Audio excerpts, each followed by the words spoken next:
आज हम स्टार्ट करते हैं चैप्टर 10th का सेकंड पार्ट, एरिया।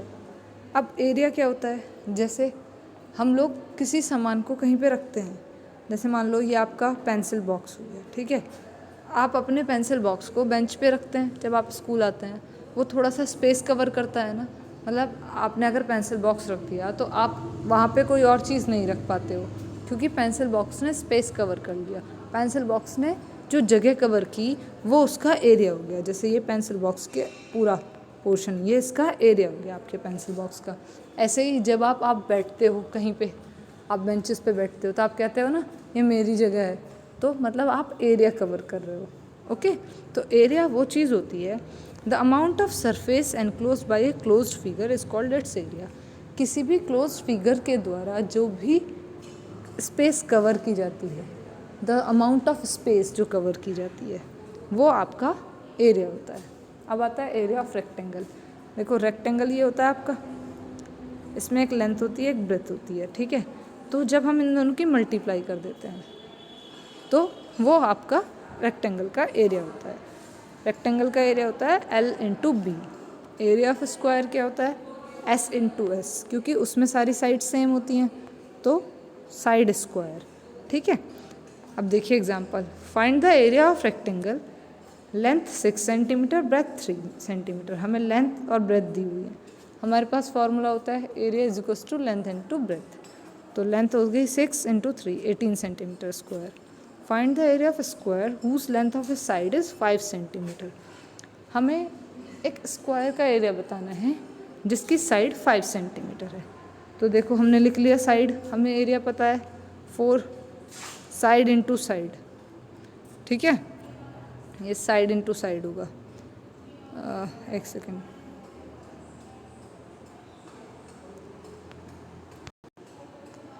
ये यहाँ पे बाय मिस्टेक गलत लिखा गया है, ये आएगा साइड इंटू साइड, ये हो जाएगा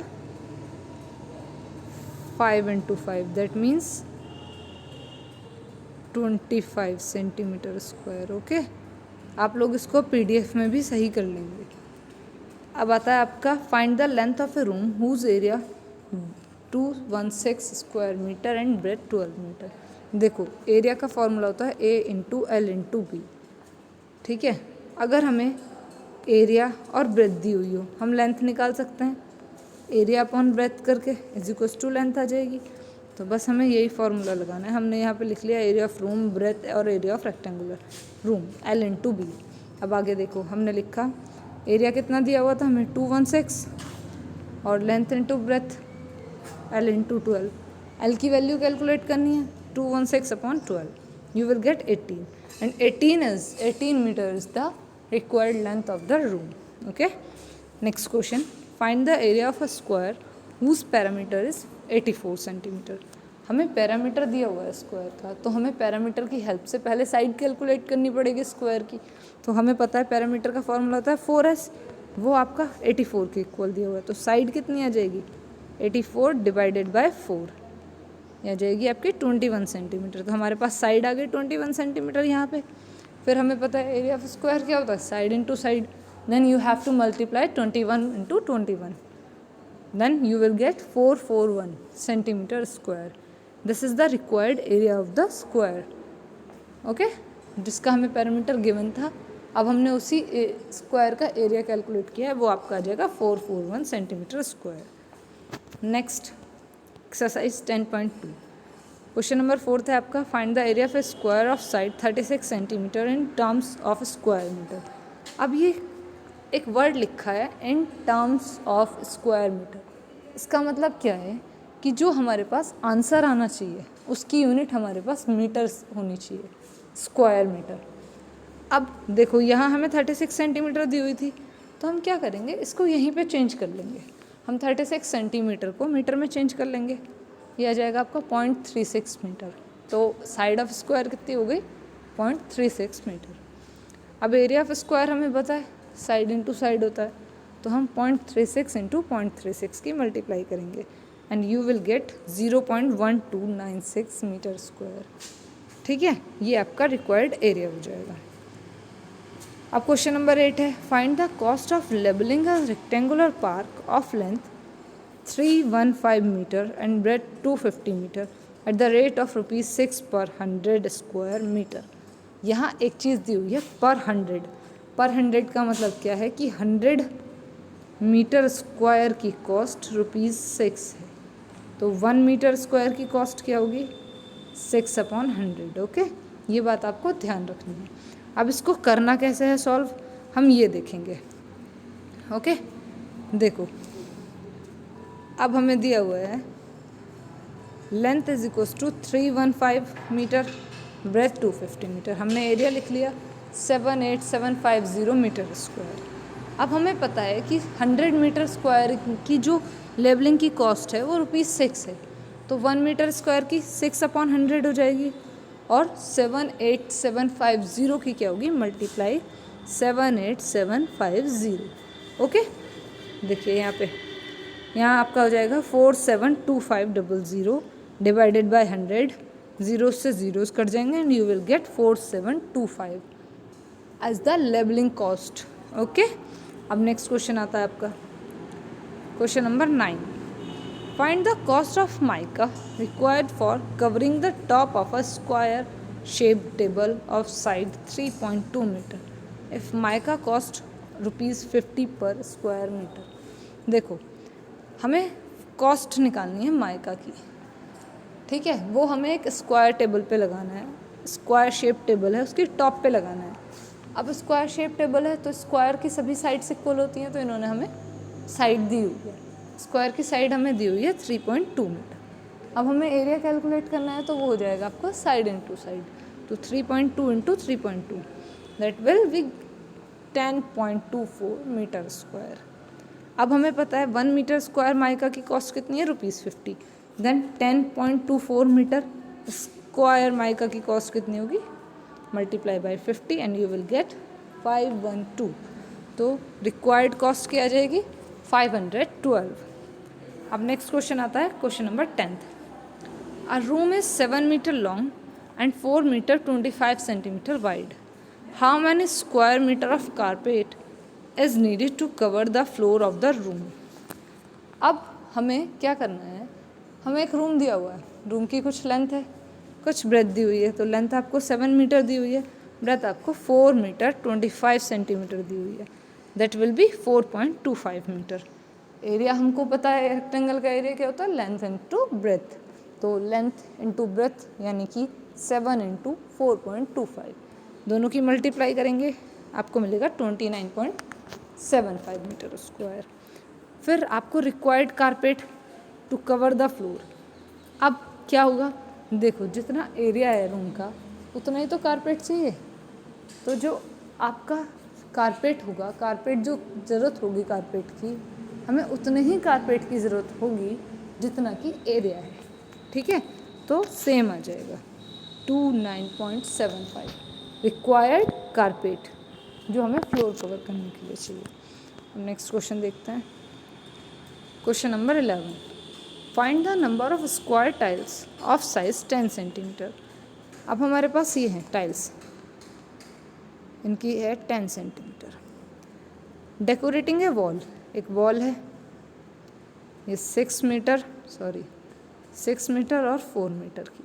also find the total cost of the tiles required for this purpose if 1 tile cost ₹2.50। हमें इस वॉल को छोटी छोटी टाइल्स से ऐसे डेकोरेट करना है, ठीक है। अब हमें टाइल्स का साइज़ भी बता दिया है और हमें टाइल्स की कॉस्ट भी बता दी है और हमारे पास वॉल का भी लेंथ ब्रेथ दी हुई है। तो पहले हमें वॉल का एरिया कैलकुलेट करना पड़ेगा, ठीक है, कि कितना एरिया है। फिर हमें ये भी तो देखना पड़ेगा ना कि एक टाइल एरिया कितना कवर कर रही है। तो एरिया टाइल्स जो हैं वो स्क्वायर शेप की हैं, आपकी वॉल रेक्टेंगुलर शेप की है। तो पहले हम रेक्टेंगुलर शेप वाले का एरिया कैलकुलेट करेंगे, 4 इंटू 6 करेंगे, आपका आ जाएगा 24 मीटर स्क्वायर, ठीक है। और हमें पता है रेक्टेंगुलर आपके पास आ गया, आपके पास एरिया ऑफ वॉल आ गया 24 मीटर स्क्वायर। जो हमें टाइल्स का साइज़ दिया हुआ है वो सेंटीमीटर में दिया हुआ है और हमारे पास यूनिट्स जो होनी चाहिए वो सेम होनी चाहिए। तो हम क्या करेंगे, इसको चेंज कर लेंगे। यहाँ देखो साइज़ ऑफ टाइल 0.1 ये था 10 सेंटीमीटर, फिर हुआ 0.1 मीटर स्क्वायर। अब ये स्क्वायर शेप्ड है तो साइड इंटू साइड करेंगे, तो 0.1 into 0.1 and you will get 0.01 metre square. यहाँ देखो, अब हमें नंबर ऑफ टाइल्स कैलकुलेट करनी है कि कितनी टाइल्स हमें चाहिए वॉल को डेकोरेट करने के लिए। तो आ जाएगा area of wall upon area of tile, 2400 upon 0.01, oh sorry 2400 नहीं, यहाँ पे 24 अपॉन 0.01 है। अब जब आप इस डेसिमल को हटाएंगे तो 2 zeros ऊपर चले जाएंगे, then you will get the number of tiles, that will be 2400। अब उसके बाद एक टाइल की कॉस्ट क्या है, ₹2.50, और आपके पास कितनी टाइल्स हैं 2400, तो आपको 2400 की मल्टीप्लाई 2.50 से करनी पड़ेगी, आपको मिल जाएगा 600। यानी कि जो नंबर ऑफ टाइल्स हैं वो तो 2400 है, जो टाइल्स चाहिए वो आपको 2400 चाहिए, लेकिन जो कॉस्ट है टाइल्स की वो आपकी 600 है, ₹600। ठीक है। अब नेक्स्ट आता है 5 square pieces each of side 3 centimetre. देखो इस क्वेश्चन में क्या है, 5 square pieces each of side 3 centimetre are cut from a rectangular board 9 centimetre long and 7 centimetre wide. What is the area of the remaining part of the board. आपने देखा होगा जब आप ड्राइंग करते हैं, है ना, तो आप एक शीट लेते हैं ऐसे, आप इसमें से क्या करते हैं, कभी कभी आप इसमें से सर्किल कट कर लेते हैं। तो अब एक तो आपके पास सर्किल आ गया और एक आपके पास रिमेनिंग शीट आ गई, है ना। तो ऐसे ही हमें इसमें करना है। हमें एक शीट दी हुई है, कैसी शीट दी हुई है हमें एक शीट दी हुई है 9 सेंटीमीटर और 7 सेंटीमीटर की। ये 9 सेंटीमीटर है और ये 7 सेंटीमीटर है। अब इसके अंदर से छोटे छोटे स्क्वायर्स कट कर लिए गए 5, सबकी साइड्स जो है वो सेम है 3 सेंटीमीटर। अब हमें पता है अगर हम एक स्क्वायर की वैल्यू कैलकुलेट कर लें तो हमें सारे स्क्वायर्स की वैल्यू मिल सकती है, हम 5 से मल्टीप्लाई कर देंगे। तो हम क्या करेंगे, एक स्क्वायर को कैलकुलेट करेंगे, एक स्क्वायर का एरिया कैलकुलेट करेंगे। तो स्क्वायर 3 सेंटीमीटर साइड है उसकी, स्क्वायर का एरिया तो है साइड इंटू साइड, तो हम करेंगे 3 into 3, that will B 9 centimetre square. अब हमारे पास ये तो एक स्क्वायर का एरिया आया, अब इसकी हम 5 से मल्टीप्लाई कर देंगे तो हमारे पास आ जाएगा 45। यहाँ देखो ये आया।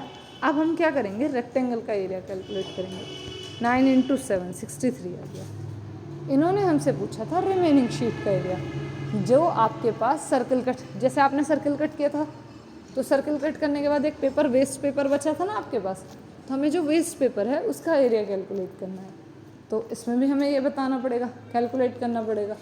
तो हम उसको कैसे करते हैं, देखो हमारे पास टोटल एरिया आ गया शीट का, 5 स्क्वायर्स का एरिया आ गया। अब टोटल एरिया में से हम स्क्वायर का एरिया माइनस कर देंगे तो आपको आंसर मिल जाएगा। ठीक है, यहाँ देखो 63 minus 45 you will get 18 and 18 is the required area of the remaining part. अब आता है आपका next question, split the following shapes into rectangles and squares and find their areas. All measurement are given in centimeter। देखो यहाँ एक आपको shape दी हुई है, ये इसमें जो ये 6 6 6 लिखा हुआ है ना, ये सब आपके सेंटीमीटर में, 6 सेंटीमीटर 6 सेंटीमीटर 6 सेंटीमीटर इस तरीके से। तो ये इस तरीके की शेप दी हुई है आपकी बुक में एक। ठीक है, तो हम क्या करेंगे, यहाँ हम सब जगह 6 है तो सब, जब सारी साइड्स इक्वल हैं तो हम इन्हें स्क्वायर्स बना सकते हैं छोटे छोटे। हमने डॉट डॉट करके इसको मैच कर लिया। एक सेकेंड रुको, मैं कलर चेंज कर देती हूँ पहले। देखो ये डॉट करके एक ये मैच कर दिया, एक इसको एक इसको एक इसको। तो यहाँ कितने स्क्वायर्स हो गए, यहाँ हो गए आपके 1 2, सॉरी मैं दोबारा ड्रॉ करती हूँ उसको। ठीक है, ये है आपके पास शेप, सारी 6 सेंटीमीटर दी हुई हैं तो हम यहाँ पे स्क्वायर्स बना सकते हैं। स्क्वायर्स बनाएंगे हम यहाँ, देखो इससे एक स्क्वायर 2 3 4। ठीक है, अब हमारे पास हम नंबर ऑफ स्क्वायर्स काउंट करेंगे कितने हैं। एक, 2, 3, 4, 5, 5 है। मैंने इसमें आपको नंबरिंग दे रखी है, मैं इसके अकॉर्डिंग लिख देती हूँ, फिगर के अकॉर्डिंग। ABCDE। ठीक, अब क्या करना है हमें ये देखते हैं। अब देखो, ये आपका A आ गया, ये B, ये C, ये D और ये E। Figure divided into 5 parts, figure 5 parts में डिवाइड हो गया। फिगर A भी स्क्वायर है, सारे ABCDE ये सभी आपके स्क्वायर्स हैं सेम। तो हम इसमें दो तरीके से वैल्यू कैलकुलेट कर सकते हैं, या तो हम एक फिगर के निकाल के 5 से मल्टीप्लाई कर दें क्योंकि सभी की साइड सेम है और सभी इक्वल हैं, या फिर हम सभी का अलग अलग निकाल लें। तो मैं आपको दिखाती हूँ। यहाँ देखो, मैंने फिगर A कैलकुलेट किया 36, figure B 36 side into side किया, CDE सबका मैंने ऐसे ही कैलकुलेट कर दिया। बट मैं ऐसा भी कर सकती थी, मैंने फिगर A का कैलकुलेट किया 36, फिर मैं 36 की मल्टीप्लाई 5 से भी कर सकती थी। ठीक है, 5 6 या 30, 0 3 कैरी 15, 5 3 15 और 3 18। देखो यहाँ सम भी 180 आया है और मल्टीप्लाई करके भी, यानी कि आप दोनों तरीके से निकाल सकते हैं। और जो इस तरीके के क्वेश्चंस हैं आपके शेप्स वाले, उसमें आपको या तो रेक्टेंगुलर फॉर्म बनानी है या स्क्वायर फॉर्म बनानी है। आप दोनों में से किसी भी फॉर्म में बना के उसका एरिया कैलकुलेट कर सकते हैं। अगर सेम साइड दी हुई हैं तो आप एक चीज़ का फॉर्मूला, एक शेप का एरिया कैलकुलेट करके मल्टीप्लाई भी कर सकते हैं नंबर ऑफ शेप से। अब बाकी के रिमेनिंग क्वेश्चंस आप खुद से करेंगे और फिर हम क्वेरी टाइम में डिस्कस करेंगे। ओके।